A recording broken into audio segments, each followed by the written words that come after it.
Okay. Good morning, good evening, good night, depending on whenever and wherever you're listening to us. Today, I'm talking to, fresh from his adventures in the New York Times, I'm talking to Dylan McDonnell, who was featured, like I said, on the New York Times for crazily deciding that he would brew the most authentic ancient Egyptian beer that anyone apart from an ancient Egyptian, I guess, had brewed. So he's taken the time to come and tell me about the adventure and what it entailed. I mean, Dylan, thanks a million for taking some time. Oh, thank you for having me. It's um, like I said, this is a mad thing, really, in a way, because I've spoken to a few archaeologists and that who have done this as part of their job. I mean, this is not what you did is not a trivial thing. It's not something that you know you just brew something and call it an ancient Egyptian beer. You went to incredible lengths. So before we get into the lengths, maybe you give us a bit of a background, like what made you, I should clarify, Yeah, in Utah, decide that you were going to brew an ancient Egyptian beer. sure. Yeah. Well, so I like to say that I think the project was an amalgamation of my three interests. The first one is that I've been brewing beer for about a decade now. So I do all grain brewing. Really like brewing sours as well. Okay. Um, so having a sour beer and doing all grain, there's a natural propensity to kind of see what other types of sours there are out there. Leads me to like I think all brewers as well have at some point gone, what was like the original brew like, you Yeah. know? So looking at that too and understanding that, because pasteurization wasn't understood back then, all beer prior to pasteurization had a level of sourness to it Yeah. because they didn't understand the inoculation of bacteria. Um, so I've really always been interested in sours and in beer brewing. I have a master's in Middle East studies, so I have an undergrad and master's in Middle East studies, focusing on the Levant region. So Okay. I very much focused in on that region anyway. And then my third interest is Excel spreadsheets. So I got to do a lot of Excel spreadsheeting. It's yeah. Okay. I wasn't expecting that last one. I was. Nobody does. Nobody does. So yeah, it was an interesting project where I just kind of Seamus Blackley, if you've heard, did kind of the same thing with uh, bread from 4,500-year-old yeast. And I read about that during the pandemic. And I was like, that's awesome. I'm like, I wonder if I could do that with yeast. And it made me starting to think, well, what is the oldest yeast that's available that I can buy? And I started looking it up online. Well, I came across Primer's yeast, which is the yeast that I used. And it's this group of scientists that extracted yeast from Tel Es-Safi in Israel, or ancient Gath, where Goliath was Okay. from. Um, and they had extracted yeast from there, and they were going to be bringing it onto market here in the next couple months. So I was like, well, I've got to reach out to them and see what I can get. I ordered some, pre-ordered some, and then the conflict over there happened, and they said, unfortunately, we're not going to be able to do this. Put everything behind. I'm really annoying, so I just kept pushing till I think they said, here's some pre-market sample for you, and then we had a discussion, obviously, and they heard about my background and they were like, "You're just the perfect candidate to brew this because of your history, um, because you understand the region. I've done a lot of research in it." Um, and so once I secured the pre-market release of this yeast, that's really when the research really kicked into high gear, Okay. and that was just months of studying. Yeah. So you started with this mad idea just because you read about sales. So then you went and you found the yeast and annoyed them until pointed at your spreadsheets or something until they until they gave it to you. It's Yeah, but did yeah. you know, like, I mean, it's one thing, like, did you know that you wanted to make this, or how accurate you wanted to make, like, you had the yeast that obviously was something, that you knew you wanted to get this accurate yeast. And maybe we should clarify, this was retrieved from a 3,000-year-old vessel. Yes, yeah. So they essentially, and you can anybody can go on to just Google Primer's yeast, and they have a whole website dedicated to how they came about this process. Very scientific, really cool. They have some peer-reviewed studies about how they went about this process. But essentially, they extracted the yeast. They used a mass spectrometry to identify what the different yeast strains were, and then they were able to identify the beer strains, and they pulled those out, replicated those, because yeast has this amazing ability to essentially go dormant Yeah. when it doesn't have food, and so it did that for a while, and they were able to find this yeast, which is fantastic. Right. And then they just kind of resurrected it. Yeah, yeah, and so they've actually brewed a beer with a modern recipe with modern ingredients previously with this yeast, but nobody had ever used this yeast with an ancient recipe and Okay. trying to get as close to as ancient ingredients as we could. Right. So that was your aim. Then you said, I have a yeast. I have my Excel. I can be the person to do this. Yeah, yeah, yeah. So, and it was interesting because I didn't really know where I was going to get the recipe from. Knowing that it was a sour, I was like, well, a goza is probably what it's going to end up being like because a goza is a wheat beer as well. It has wheat in it, and I was like, I had always planned on using emmer with Okay. the Egyptian barley. So I was like, this makes sense to kind of make a goza. Um, so as I started researching that, I was like, well, did they have coriander back then? Did they? And it brought up the question, well, is what we call today the same thing that they called something back then, right? So like is the coriander today the coriander they had back then? Yeah. So to answer that question, I went to King Tut's tomb archives of all the things they brought out of it, and it lists all the spices, all the different like foods that were in King Tut's tomb. So I use that as a base to say, okay, if it says coriander, we know that it was coriander because they found coriander in Okay. King Tut's tomb. So all of the ingredients I listed were found anciently in Egypt. So we know that the ingredients I used were around back then. Okay. Um, that becomes important later with the figs. Okay. Um, yes, yeah. Uh, but from there, then I did my research to try to find out a more accurate recipe because as you know, there's a lot going on. Um, People have a lot of misconceived notions about what beer was back then, and um, that definitely does. Academia is not immune to that as well. So I Right. found a few articles that were like, "Well, they used hops back then." I'm like, "They didn't use hops back then." Like Yeah. People are immediately, that obsessed. article's thrown away. Yeah. So there was a lot of sifting of information Okay. that's out there. Yeah, because that's one thing I suppose we should clarify because I've seen somebody, one of their complaints was that like there are no existing ancient Egyptian recipes. But what you were, I mean, you're not claiming to have brewed an exact beer from an exact recipe. You tried to create what would have been a typical beer. Yeah, yeah. I like to say that brewing beer is like making ice cream, right? If I say I'm going to make an ancient ice cream, Yeah, well, what flavor is it? What exactly. fat content is in there? There's a lot of variables in there, but at the end of the day, if I were to give you a spoonful of something and be like, "This is ancient ice cream," there's an expectation you have, and you know if it's there or not. Yeah, exactly. That's kind of what I was looking for the beer. If I could give this to, and there's obviously no way to confirm this, but if I were to give this brew to an ancient Egyptian, my goal was that they would taste and go, "Yep, that's beer." Right.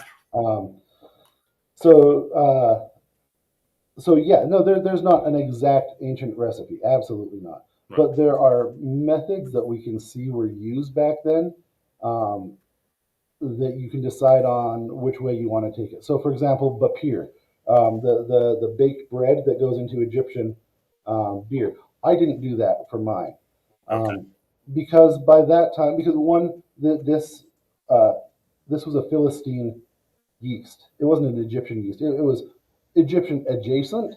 Okay. There was definitely Egyptian influence in it, um, but there was. It's not an Egyptian beer.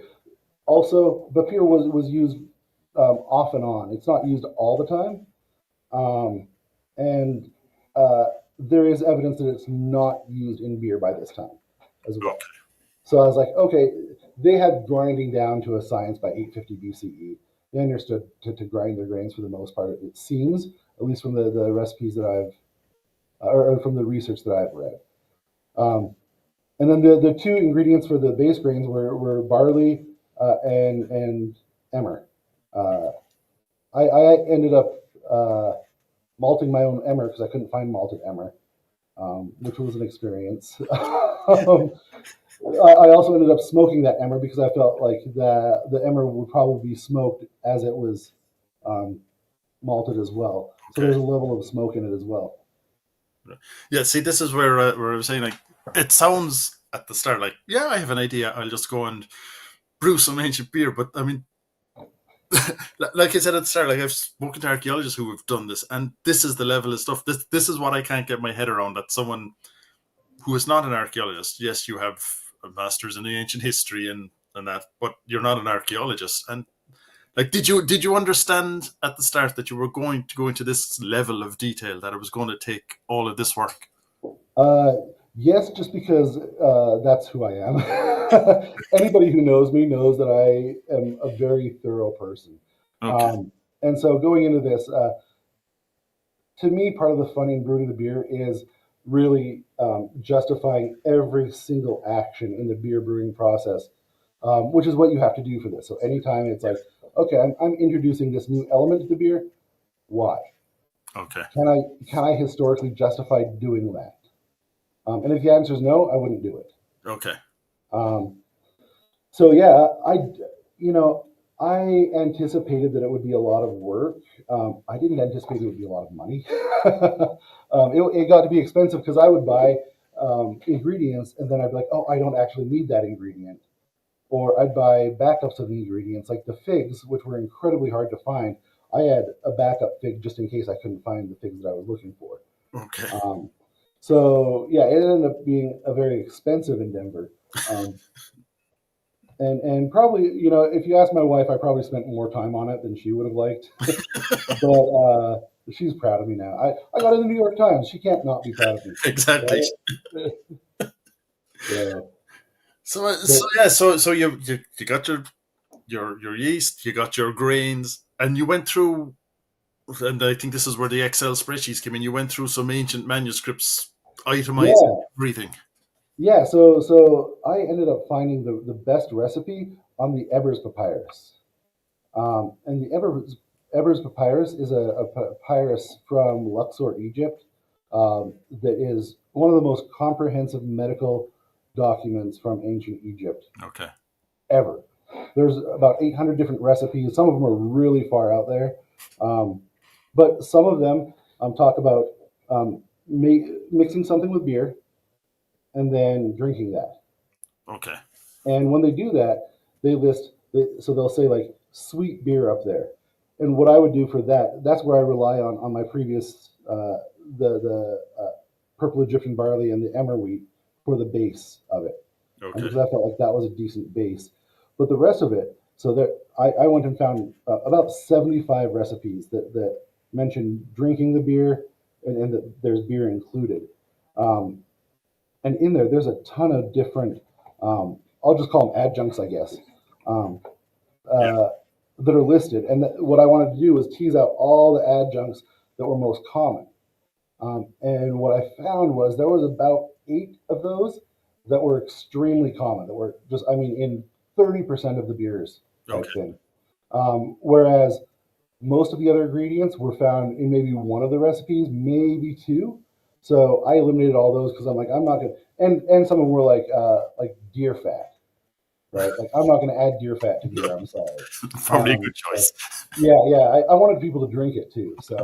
Um, so I eliminated any of those that were just one or two, and so I took all the top 8 ingredients um, that I could also confirm were ingredients that were around back then. Okay. So using the figs for an example, so the ingredients themselves only said figs um, in the Ebers Papyrus. Right. My issue with that is that there are 1,000 different varieties of figs, and each one has a different taste to it. It Okay. gives off a different like. profile. And I recruited other people. So I have a fig expert out east that I would call and be like, hey, where can I get this? Or what can I do for this? So in talking with them, well, I'll back up. So in trying to find this fig to make it authentic, in King Tut's tomb, it's the sycamore fig that was found. Okay. So we know that there was a sycamore fig that is the same as today's sycamore fig, found around the same time as this Ebers papyrus, which is about 300 years before King Tut. Okay. But we know that type of fig was around. So I wanted the sycamore fig. Right. There's a problem with that though. The wasp for the sycamore fig, which is the thing that goes up and pollinates it, is extinct. So yeah, so this used to be one of the most common fig trees, like in the Middle East. Okay. And in just the most, I'd say in the last decade maybe, these wasps have died out. All right. So to ripen the figs, you have to score it by hand now. An incredibly laborious activity, and obviously leads to not many of these figs being around. I can imagine. So yeah. So this is where I set off on this journey to try to find these. This was the hardest thing to get, right? So I literally talked to my friends in Israel. I talked to my friends in Egypt. Couldn't find it. I had one friend that's mentioned in the article who happened to be in Cairo. I'm like, there's a huge open air market in Cairo. They've got to have it there. If it's anywhere, it's right there, right? Well, she goes to the market. She can't find them anywhere, and she's like, I'm sorry. Well, the next day comes, and I get a message from her on Facebook, and she's like, hey, are these them? And she sends me a picture. And I'm like, those look like them. Oh my gosh, those look like them. I'm like, where are you? She's like, well, I'm actually at the Karnak Temple in Egypt. And I have a guy here whose family has been tending to this grove of figs for the last 1,400 years. Jesus. So she's like, if you want some, I can get some for you. And I'm like, yes, please. So she had to then make a trail mix and essentially get them back to the U.S. And then she sent them to me, and I washed them off and got them all prayed up and all that. And literally got them the day that I started brewing. Like it was just serendipity. Like it was, I had my backup figs ready to go, which are Black Mission figs. They're the most common, closely related. Okay. But I was like ready to use those, and I was like, well, this will be close enough, I guess. Yeah. It was kind of resigned that it wasn't going to be what I had hoped it would be. But they came through, and I was like, oh my gosh, this is just perfect. So, no, that is. I mean, that is mad story. I keep using that word mad, but it is a mad story. And to me, that's part of the thing that makes this beer special is that it is using an ingredient that is almost extinct. And like we had a limited amount of time to make something like this. If we wanted to make something that we knew that fig was around back then and was a common fig back then, this, in all likelihood, it would have been a sycamore fig. Right. So, like, if you started this project in 5 years' time, you probably it would be a lot harder to. Yeah. I will say that I did sponsor two sycamore fig trees to be planted in that grove so that they could grow more. And so there are more growing there just so they won't go extinct. And the guy was like, if you ever need some, come over to Egypt and get some. Like I just fly there already. Yeah, like I'm just going to brew another batch of beer. I'll just go to Cairo. Yeah, exactly. Just going there to pick up some figs for my beer. But yeah, so it really gives a sense of uniqueness to this beer to have something like that in there. Yeah. So what ended up in here? You had your emmer wheat. You had your what was the type of barley? So purple Egyptian barley, which is an heirloom barley. It doesn't have holes on it, so it made it harder to brew with for sure. But I like brewing with harder to brew things. And did you have to malt that one as well, or? I didn't. That was already malted. That was actually it's an heirloom seed or heirloom barley that you can trace back to Egypt. It was grown here in Utah though, grown and malted here, so it kind of gave it a sense of localness as well. But as an heirloom barley, it could trace its roots back. So there were those two things in it. Let's see, there was Israeli raisins. I'm going to just list them off. Israeli raisins, um, uh, golden raisins, desert dates or Egyptian balsam fruit. That's kind of um, a famine food, so they'll eat it in times of famine. Okay. Women will put it into their porridge and eat it with their porridge to help with lactation. So it has a sense of like medicinal value in like an old wives' tale sense. Okay. Um, and all of these kind of do as well. Each of these ingredients, because this was a medicinal manuscript, this was meant to be a medicine. Um, Okay. but in the same way that like chicken soup is good for a cold as a medicine, in my opinion, All right. or have a beer when you're getting sick, you know. um, so Well, so let's so we've got those two. We had the so figs, raisins, desert dates, uh, prickly juniper berries. So we had okay. about a cup of those. We had carob fruit, and carob fruit is just a fruit in the Middle East that's kind of like a chocolate substitute.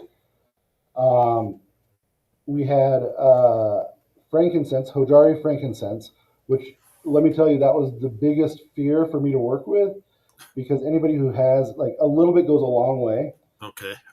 and they wanted a half a cup of it. And I just went, oh, so this is going to be frankincense beer. Like that's what it'll taste like. All right. Luckily, after the secondary and the conditioning, it kind of the smell and the taste kind of got integrated a little bit better than I had So hoped. did you use the full half cup because it asked for it, or so you tried? So Yep. this was like you taking the recipes that you could get together. It wasn't like then maybe I'll go a bit less than that because I feel it's better. Or, No, so there was a sense of that at the beginning. So when I was first doing this, I was adding up all the price of this, and I went, "Oh, this is getting expensive." And I went, "Well, I could half this, and I could do this." And I went, "Dylan, you're doing this. You need to do it the right way. okay. Like there is no shortcutting this. I don't." And at that point, I committed. I was like, "I don't care if it costs me $10,000. I'm doing this the right way."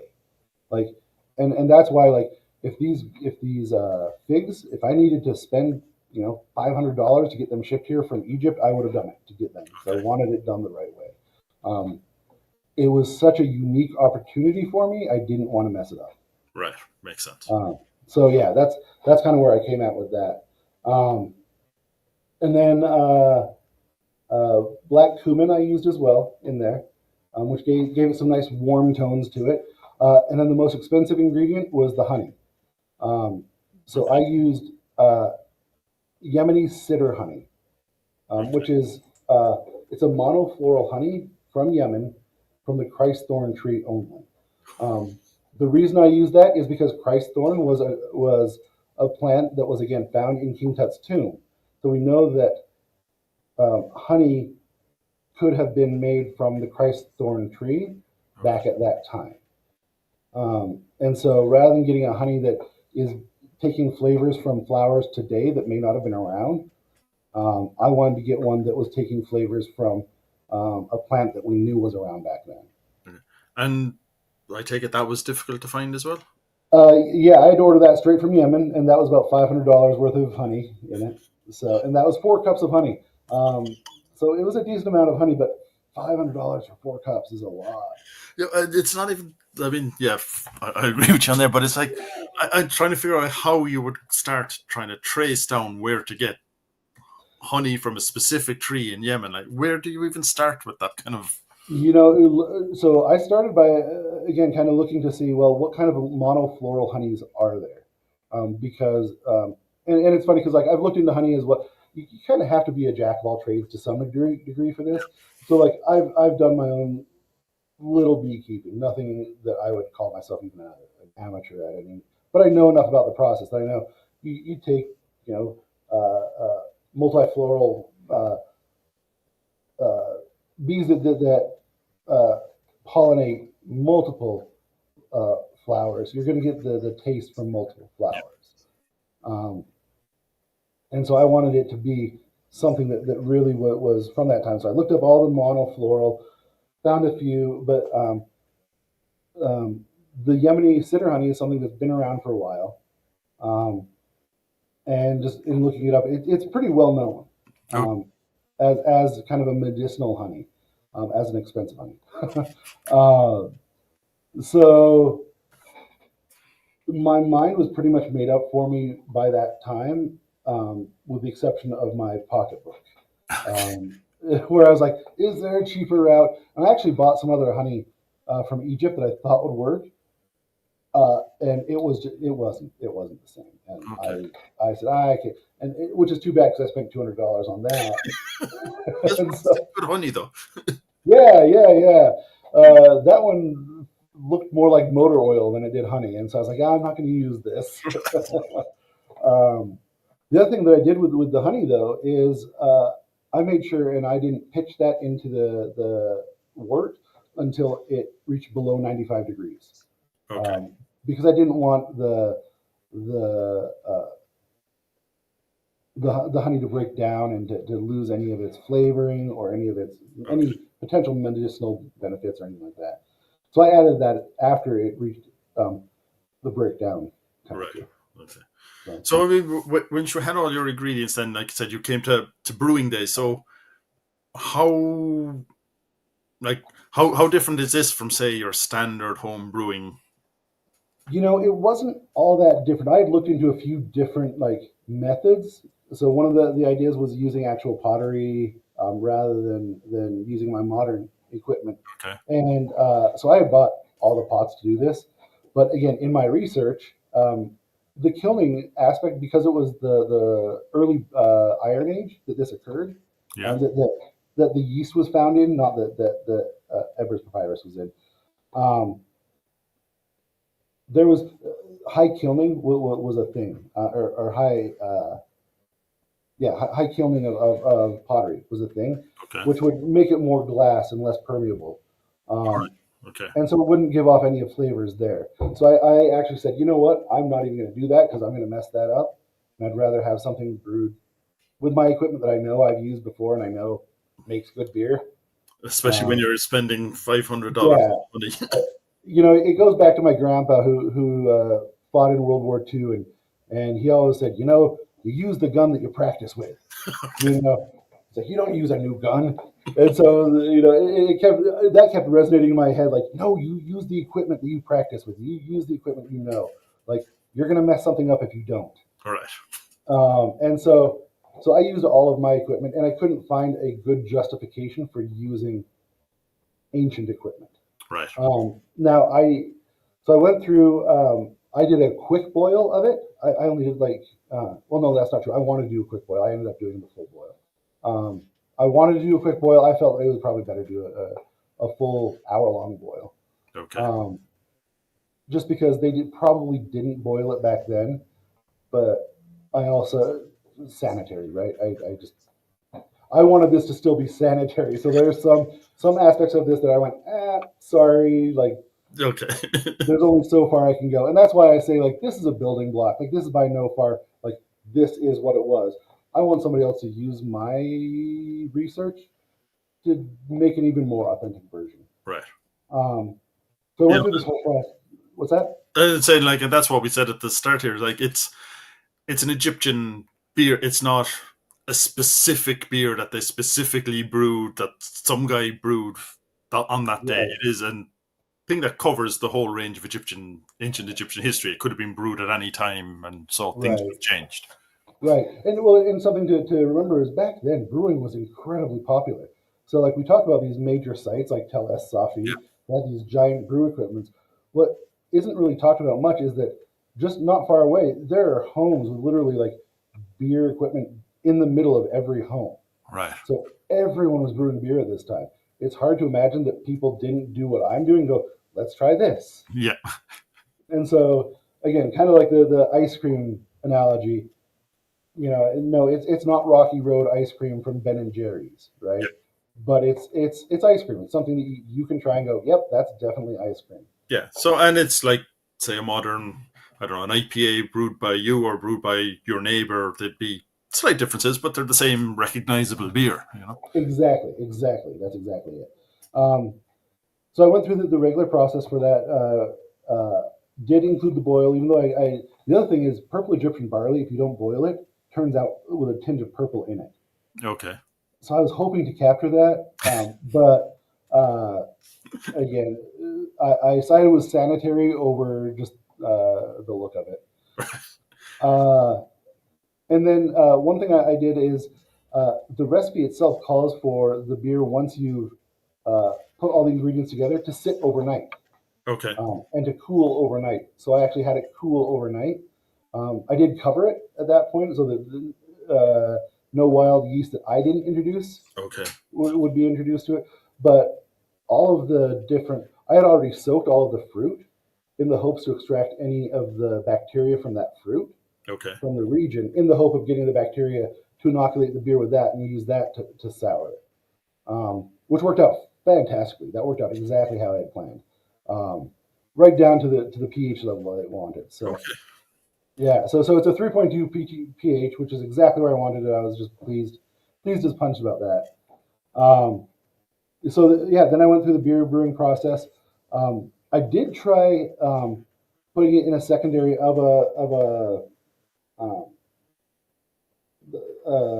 amphora, Okay. but after about 4 days, then it starts to leak out, All right. and yeah, and then it starts to mold, and I was like, yeah, again, let's be sanitary. But so that plan went away. But I'd reached out to people who do brew with these clay jars to see what their take on it was. Um, they're actually the ones that said, if it is high kiln, it's not going to impart a taste difference. Okay. And that's when I went, okay, well then, I know it was. I don't need to worry about that. Right. Some might see that as justifying. I say, go get the yeast and do it yourself, and let's see what the difference is. But yeah, I mean, I did the best that I could, but I also still wanted to keep it sanitary, which was important. Yeah, of course. So then I mean, how long did it take then? How long was your brewing and how long did you leave it ferment or, what were the stages? What was About a the, week. So yeah, maybe a week and a half that I let it ferment for, and then I have a conical fermenter, so I just removed the yeast and then let it secondary in there. okay. Um, Let it condition in there for I want to say 2 more weeks. That's where after it brewed, I took a sip of it and went, that tastes like frankincense, and got just really like hurt by. I was like, I can't share this beer. This is horrible. Uh, but luckily, the conditioning helped a ton. So And is that in the recipe somewhere, like how long it was conditioned, or is that just up to you? You yep, took no, it. yeah. So I put it in the recipe to condition it. I think I did. I conditioned it for 2 weeks is what Okay. I did. Okay. But yeah, I mean, I'm a big believer in conditioning, right? Uh, Yeah. Time solves all of beer's wounds. So, Yeah. Well, the only difference, though, I mean, or the only problem is, like I said, if it's unpasteurized, you only have a certain window of, to finally drink it. Then. right. The nice thing is that having it be a sour, the bacteria doubling is Right. inhibited to quite a decent degree, and that's the other thing I found interesting because so hops has the antibacterial properties to it, and so that was my question was, well, what allows this to um, to be better than water? Because you always hear that, right? Like, Yeah. oh, beer, they drank beer back then because it was healthier or more sanitary than water, and it was the pH is a big aspect to it. The honey, interestingly enough, has some antimicrobial aspects as well. Yeah. Um, and then I've done research on this and I've read about it, but I haven't found anything definitive about smoke having antimicrobial uh, factors to it as well. And keep Well, I've, I've I've heard of it, but I haven't found anything definitive. So I'm not going to say that causes it to keep yeah, longer. but it makes sense when you have smoked fish and stuff like that. So, you know. Exactly. So I felt like that did add to it, but I'm not like saying that's officially what Right. does that. So then, like I said, so it would be that they brewed it, they threw in all these ingredients, which at the time would have been common, and then they let it ferment for about 2 weeks, and then it came out. At what kind of alcohol level? 5%. 5%. So Yeah. And again, in my research, I found some researchers saying, well, alcohol content was really low. Others were saying alcohol content is really high. To me, I went somewhere in the middle because we know that it was shipped off. We know that like it was given to people, so there was some level of storage, which to me says it probably wasn't low. But at the same time, you're not giving your workers really high alcohol content beer every day and expecting them to come to work and build pyramids or whatever, right? Like, there's got to be some level. So I found a happy medium in there. Um, uh, just because I haven't found anything that definitively says this is what the alcohol content was. right. And yeah, like you said, it probably differed depending on the circumstance. Like I said, building the Right. pyramids, but less. But if you're the pharaoh having a party, you probably went for the strong stuff. Yeah, yeah, absolutely. So what? Like again, my mind is still boggled by the idea that you just one day had this idea. I wonder what an old ancient Egyptian beer tasted like, and most of us would cross our mind, and then it would just pass on. We'd have our next Right. pint. Like that, you went to do and actually created this, which is what, as I said, I mean, I've chatted with some archaeologists, and they do this for their living. Like this is a big project for them. If they go and they recreate something like this, and you just sitting in Utah decided, hey, I'm going to do it. It's like one of those things that it should not really be possible. No, It should not I cross agree. anybody's mind that this is something I can do, but you can. Right. And, And it should be somebody more professional than me doing this. Like that's how I feel. I Like, guess that's what I'm trying to get around. I'm by no means like I get that. I'm not offended by that by any means. Literally, like that's what Alexander with the New York Times asked. That's what the Salt Lake Tribune. They're all why me, right? Um, and I'm annoying, you know. And I'm a big believer that the squeaky wheel gets the grease. So and having the NXL spreadsheet. yes, yeah. Loving Excel helps, but Yeah, no, I honestly, to me, it's a testament that like if you really want to do something, like there are resources out there for us to do this stuff. yeah. You It's just got just to like find your way to do it, and don't get stuck by things. Whether it's trying to find the figs that are available nowhere in the world, or this yeast that was literally not available to the public. Like it's something that just keep working at. yeah. Just keep hassling people. And just keep Yeah, yeah, and go for it. And I guess it's like you said, like you have to have the idea at the end of your mind.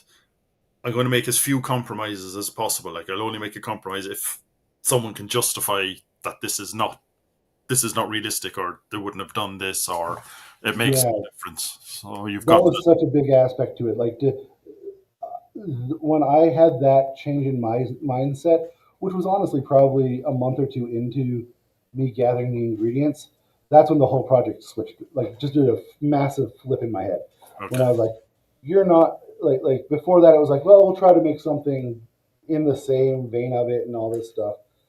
But once I went, "No, this is a really rare opportunity you've been given. Don't squander it." right, um, my whole mentality changed. And I just went, okay, I'm doing it.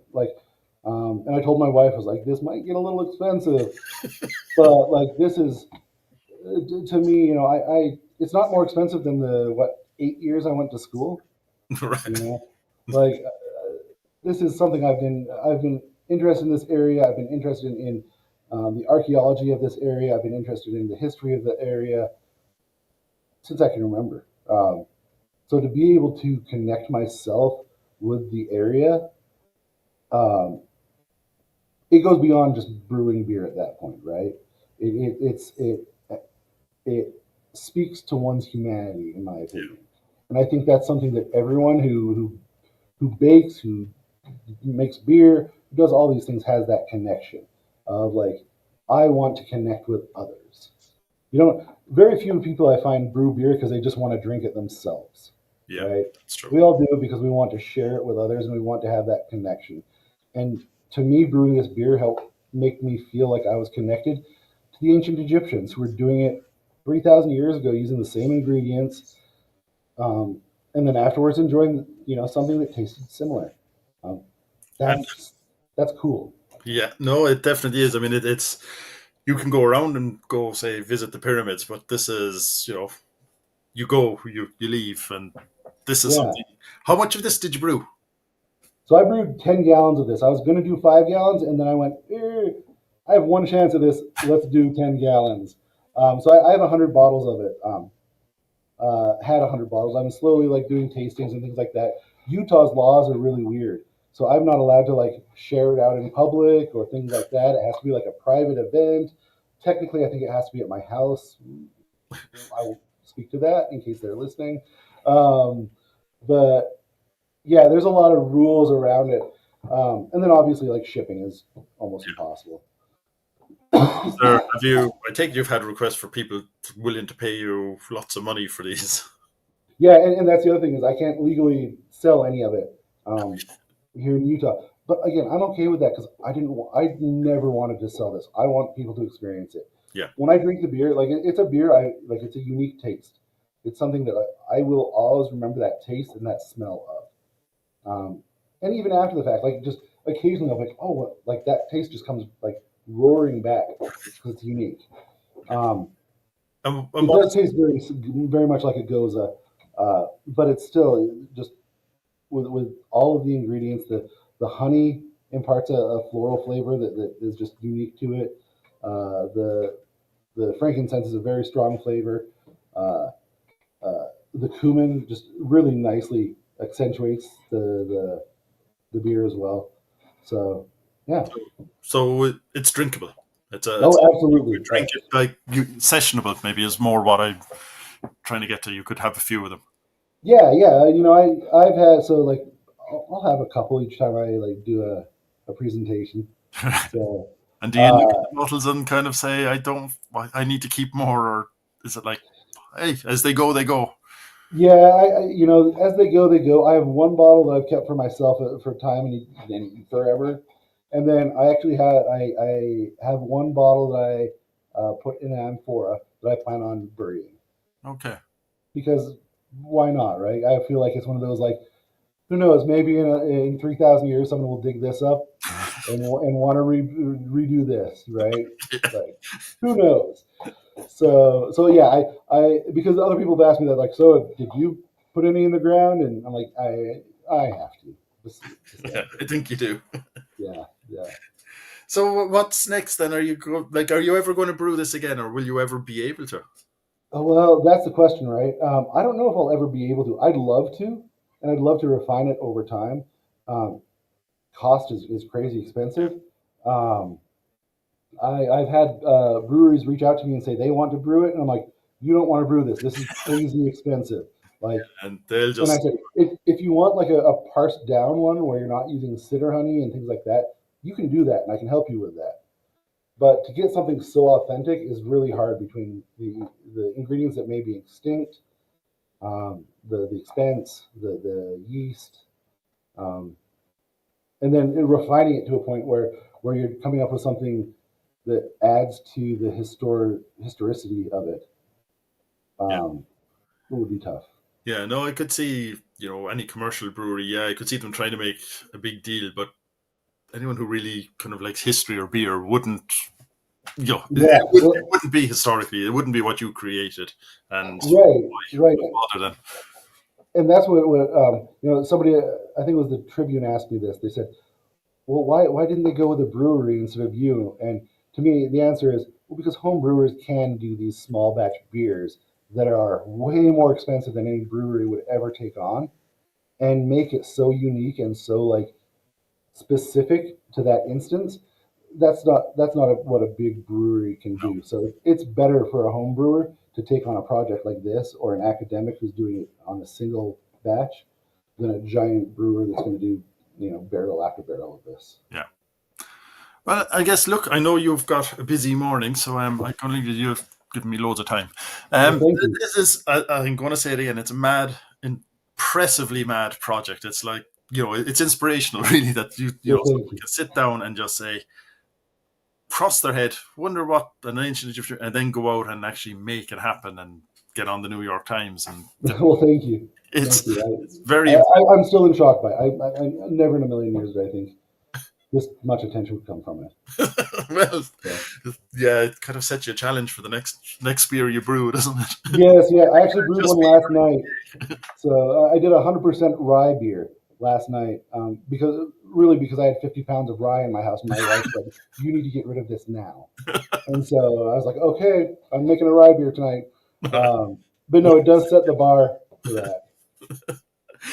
Dylan, thanks a million. Thank you so much. Really enjoyed it. I know you've got things to do.